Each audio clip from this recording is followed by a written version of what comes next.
A Semana Santa é uma das celebrações mais antigas das quais se tem registro, transmitida de geração em geração ao longo de milhares de anos. No entanto, quantos realmente conhecem a sua verdadeira origem? A história da Páscoa, na realidade, costuma ser distorcida e mal interpretada, inclusive entre muitos cristãos que não conseguem entender seu propósito dentro do plano de revelação divina para a humanidade. Sabemos que o relato da Páscoa está profundamente marcado pelas promessas de Deus e pela libertação de um povo. No entanto, para compreendê-la plenamente, precisamos retroceder aos acontecimentos que ocorreram desde a época dos patriarcas de Israel, nas terras do Antigo Egito, até chegarmos à crucificação de Jesus Cristo há cerca de 2000 anos, fora dos muros de Jerusalém. Um fato que mudou para sempre a história do mundo. Neste vídeo, você vai descobrir a verdadeira história da Semana Santa, conhecendo sua origem, seu significado histórico e espiritual para o povo judeu, e também compreenderá sua profunda ligação com a fé cristã, centrada na morte e ressurreição de Jesus Cristo. Mas antes, se ainda não fez isso, inscreva-se no canal para não perder mais conteúdos como este. Podemos começar dizendo que a Páscoa é uma festividade judaica instituída por Moisés, em obediência a um mandamento específico de Deus. As primeiras celebrações da Semana Santa ocorreram no mês de Abib, que passou a ser considerado o primeiro mês do calendário litúrgico judaico. Após o exílio na Babilônia, este mês passou a ser chamado de Nisan, correspondendo aproximadamente aos meses de março e abril em nosso calendário atual. No entanto, as origens da Páscoa remontam a muito antes dos dias de Moisés. Cerca de 500 anos antes da instituição formal da Páscoa no Egito, Deus falou com Abraão sobre o futuro de seus descendentes, o povo de Israel. O Senhor advertiu Abraão de que seus descendentes seriam estrangeiros em uma terra estranha, onde seriam escravizados e oprimidos por 400 anos. No entanto, também prometeu que julgaria a nação opressora e libertaria seu povo. Com o passar do tempo, essa opressão se tornou realidade. José, bisneto de Abraão, foi traído por seus irmãos e vendido como escravo a mercadores ismaelitas que o levaram ao Egito. Apesar de todas as dificuldades, conforme o soberano propósito de Deus, José tornou-se governador daquela terra, liderando iniciativas que garantiram a sobrevivência dos egípcios durante um período de severa fome. Essa crise levou a família de Jacó a emigrar para o Egito em busca de alimento. Ali, os irmãos de José descobriram que ele havia sido grandemente exaltado por Deus, e os descendentes de Abraão prosperaram por um tempo. Os israelitas viveram com dignidade no Egito, mas após a morte de José e de toda aquela geração, subiu ao poder um faraó que não conhecia José e que escravizou o povo de Israel. Depois de 4 séculos, os israelitas continuavam vivendo sob opressão no Egito, e Deus levantou Moisés como libertador de seu povo. Esse processo foi acompanhado pelas 10 pragas que o Senhor enviou sobre o Egito, sendo a última delas a morte dos primogênitos, fato que deu origem à celebração da Páscoa. A Bíblia narra que, ao anunciar essa última praga, Deus deu instruções precisas a Moisés sobre como os israelitas deveriam agir. Deveriam sacrificar um cordeiro macho, sem defeito, no 14º dia do mês de Abib. Com o sangue do cordeiro, deveriam marcar os batentes e a verga das portas de suas casas. Além disso, deveriam comer a carne do cordeiro assada no fogo, acompanhada de pães sem fermento e ervas amargas. Mas o que representavam o pão sem fermento e as ervas amargas? O pão sem fermento era um pão que não continha fermento, consumido como lembrança da pressa com que os israelitas tiveram que deixar o Egito durante o Êxodo. Por sua vez, as ervas amargas estavam diretamente associadas ao sofrimento e à aflição que o povo de Israel padeceu durante seus anos de escravidão no Egito. Os israelitas comeram apressadamente naquela noite, com os lombos cingidos, sandálias nos pés e cajado na mão, pois naquela mesma noite Deus passaria pelo Egito. A Bíblia relata que quando o juízo do Senhor alcançou a terra egípcia, todo primogênito morreu, tanto entre os homens como entre os animais. Esse acontecimento não apenas representou o golpe final sobre o Egito, mas também a humilhação de seus deuses, demonstrando a supremacia do Deus de Israel. Nesse contexto, o significado da Páscoa para o povo judeu está claramente registrado no livro de Êxodo, capítulo 12, versículos 26 e 27, onde lemos: E acontecerá que quando vossos filhos vos perguntarem, que rito é este? Respondereis, este é o sacrifício da Páscoa ao Senhor, que passou por cima das casas dos filhos de Israel no Egito, quando feriu os egípcios e livrou as nossas casas. Então o povo se inclinou e adorou. A palavra Páscoa em hebraico vem de um termo que significa passar por cima ou poupar. Assim, quando o juízo de Deus atingiu os egípcios, as casas dos israelitas marcadas com o sangue do cordeiro sacrificado foram poupadas. O ato de passar por cima transmite a ideia de ser libertado, de receber misericórdia. Naquele dia, o juízo de Deus passou ao largo das casas dos israelitas, e eles foram resgatados. Como era celebrada a Páscoa ao longo da história dos hebreus?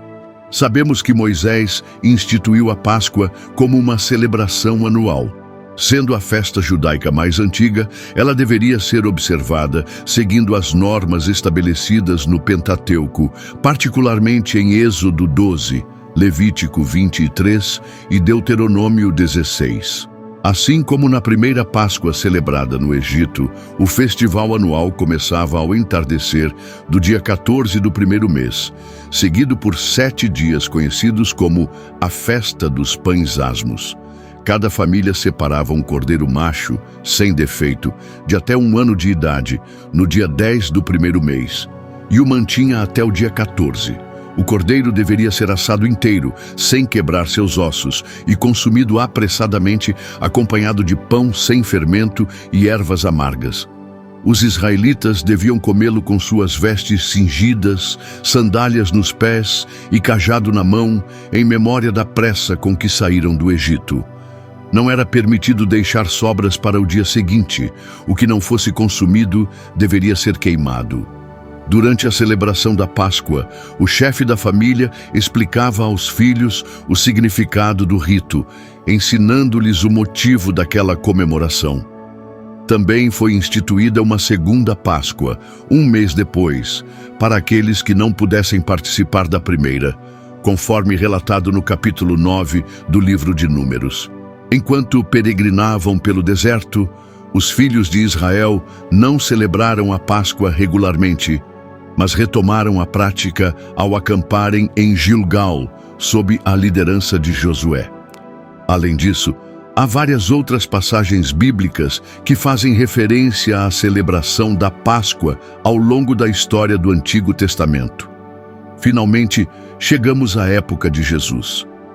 Nos Evangelhos, encontramos que Jesus era levado por seus pais a Jerusalém todos os anos para celebrar a Páscoa.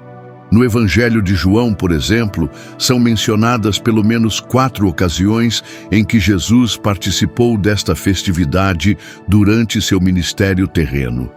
Naqueles dias, o cordeiro pascal era sacrificado na área do templo e seu sangue era derramado pelos sacerdotes sobre o altar.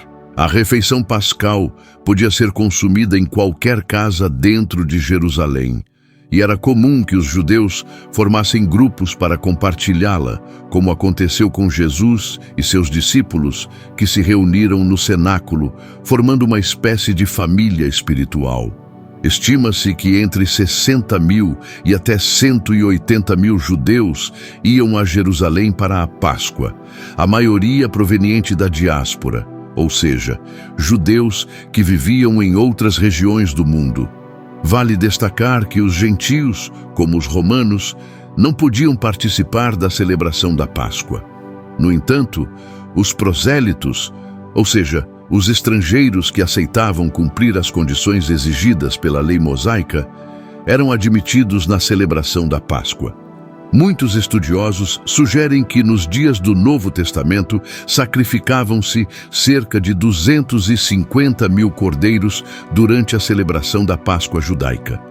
Obviamente, essa imensa tarefa exigia a participação de centenas de sacerdotes, pois todos os cordeiros precisavam ser sacrificados antes do anoitecer do dia 14 de Nisan. A quantidade de sangue resultante de todos esses milhares de sacrifícios era enorme. Historiadores relatam que, durante aqueles dias, as águas do riacho que corria próximo ao Templo de Jerusalém se tingiam de vermelho, servindo como um impressionante lembrete do preço do pecado. Após a queda de Jerusalém e a consequente destruição do templo no ano 70 d.C., essa antiga prática chegou ao fim. Após a destruição do templo, a Páscoa judaica tornou-se uma celebração mais íntima e familiar, semelhante ao que havia sido vivido durante o Êxodo, já que não era mais possível realizar todo o ritual no templo. No entanto, todo o sangue derramado dos cordeiros sacrificados na Páscoa judaica apontava para o único sangue capaz de proporcionar verdadeira expiação pelo pecado: o sangue de Jesus Cristo. Os cordeiros imolados eram apenas símbolos do sacrifício perfeito que Deus providenciaria para resolver o problema do pecado humano. Aqui chegamos ao verdadeiro significado da Páscoa para os cristãos. O profeta Isaías, no capítulo 53, versículo 7, profetizou a respeito do Messias, dizendo que ele seria levado como um cordeiro ao matadouro. João Batista, ao ver Jesus, apresentou-o como o Cordeiro de Deus que tira o pecado do mundo. Jesus foi traído, preso e crucificado justamente durante a festa da Páscoa em Jerusalém.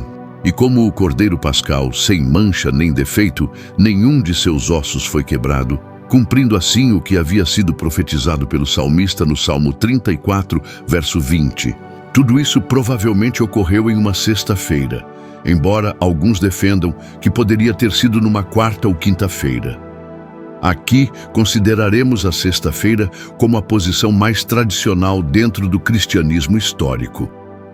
Assim, na noite de quinta-feira, Jesus e seus discípulos celebraram a última ceia pascal em Jerusalém. Mas o que nem todos os leitores da Bíblia compreendem é que aquela foi, na verdade, a última ceia pascal. Foi a última vez que se cumpriram as instruções dadas no Egito: sacrificar um cordeiro, assá-lo e comê-lo acompanhado de ervas amargas e pão sem fermento. Depois daquele momento, já não haveria necessidade de mais sacrifícios pascais, pois o Cordeiro de Deus seria oferecido de uma vez por todas em um sacrifício perfeito e definitivo. O próprio Filho de Deus foi entregue como resgate pelos redimidos, aplacando a santa ira de Deus que exige justiça pelo pecado. Em vez do cordeiro assado com ervas amargas e pão sem fermento, nosso Senhor instituiu o pão e o vinho em memória dele até o dia da sua volta. Dessa forma, ao comermos o pão, recordamos seu corpo partido, e ao bebermos o cálice, lembramos que seu sangue foi derramado. Assim, a última Páscoa deu lugar à primeira ceia do Senhor. É interessante observar que a Páscoa apontava para o futuro. Era um símbolo daquilo que haveria de vir, enquanto a ceia do Senhor agora aponta para o passado, como símbolo do que já foi cumprido, e nos projeta para o futuro, na esperança do retorno de Cristo. Na última ceia, Jesus participou juntamente com seus 12 discípulos e prometeu que da próxima vez participaria conosco na glória celestial. Surge então uma pergunta entre os cristãos: devemos ou não celebrar a Páscoa? É importante entender que a Páscoa era uma festa judaica, um símbolo que apontava para o sacrifício do Filho de Deus. Quando o Verbo se fez carne e habitou entre nós, ele cumpriu definitiva e perfeitamente aquilo que a Páscoa antecipava. A Páscoa era a sombra, Cristo é a realidade. Celebrar a Páscoa judaica seria voltar ao que é temporário, ao que é inferior. O autor de Hebreus desenvolve essa ideia como tema principal da sua epístola, apresentando Cristo como a nossa verdadeira Páscoa. Em 1 aos Coríntios 5:7, o apóstolo Paulo expressa isso de maneira clara. Cristo, nossa Páscoa, foi sacrificado por nós. Por isso nós, cristãos, não celebramos a Páscoa uma vez ao ano, mas participamos da ceia do Senhor ao longo de todo o ano, em memória do sacrifício no Calvário. Ali, seu sangue foi derramado para satisfazer a justiça de Deus e libertar seu povo da condenação eterna. Se alguém me perguntasse o que significa a Páscoa para os cristãos, eu diria que significa que, pelos méritos da obra de Cristo na cruz, a ira de Deus passou por sobre nossas vidas, pois seu precioso sangue, nos umbrais dos nossos corações, testifica que fomos justificados. Por isso, em certo sentido, os cristãos não celebram a Páscoa, mas celebram a ceia do Senhor. Outra pergunta que costuma surgir é: de onde vêm as tradições dos ovos, coelhos e chocolates? A realidade é que esses elementos foram incorporados posteriormente e não têm relação direta com a Páscoa bíblica. O ovo passou a simbolizar a nova vida e o coelho, a fertilidade. Quanto ao chocolate, a explicação mais aceita é simplesmente por motivos comerciais. Mas, seja como for, esses elementos não têm conexão nem com a Páscoa judaica, nem com a ceia do Senhor. Infelizmente, em muitas igrejas esses símbolos foram incorporados, até mesmo em cultos especiais da Semana Santa. E, pessoalmente, não concordo com isso. Por outro lado, há também os cristãos que, na tentativa de romper com essas tradições populares, acabam cometendo outro erro: aderem às práticas da Páscoa judaica. Assim, em algumas igrejas, durante a Semana Santa, comem-se cordeiro assado, pão sem fermento e algum tipo de erva amarga. Obviamente, isso também é um erro. Na verdade, em ambos os casos, o que vemos é uma mistura de crenças, pragmatismo e sincretismo religioso que lamentavelmente atrai cada vez mais pessoas. Apesar de a Páscoa judaica não ser uma data sagrada para nós, cristãos, devemos agir com sabedoria e prudência em relação a ela. A verdade é que podemos aproveitar essa época em que muitas famílias se reúnem para explicar o verdadeiro significado da Páscoa, desde sua origem, apontando para Cristo como o Cordeiro de Deus, até sua consumação no Calvário, onde nossas cadeias foram quebradas. Além disso, podemos nos consolar com a promessa de que o significado completo da Páscoa será plenamente cumprido nos novos céus e na nova terra. Lá, o povo escolhido de Deus estará totalmente livre do pecado, e nossa comunhão com o Redentor será perfeita, desfrutada em toda a sua plenitude. Agora, escreva nos comentários se você já conhecia a verdadeira história da Páscoa e compartilhe este vídeo com alguém que talvez ainda não saiba qual é o seu verdadeiro significado. Convido você também a assistir a qualquer um dos vídeos que estão aparecendo na tela. Que Deus te abençoe abundantemente.